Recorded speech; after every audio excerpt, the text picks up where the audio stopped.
Hello everyone, welcome to my channel. So today you are going to learn about the one more property called row version change tracking, and this property is available in data entities and tables as well. Okay, so here if you can able to see this allow row version change tracking. So if you make it to s, what is going to happen? Okay, let me just tell you about this particular property.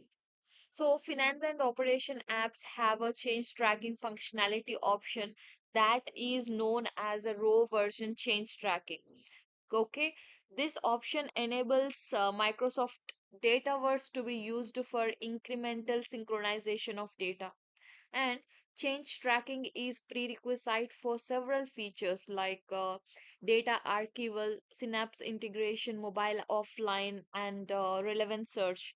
So the eventual goal is to unify all existing finance and operations data synchronization frameworks into one that's based on Dataverse synchronization services. And for row version change tracking functionality, a new column of type row version must be added to all tables in data entity that requires change tracking. For example, if I make it to yes, okay, here you'll be able to find the one more field. Okay, one more field will be added. Okay, if you just make it to no, the field will be just removed from the fields.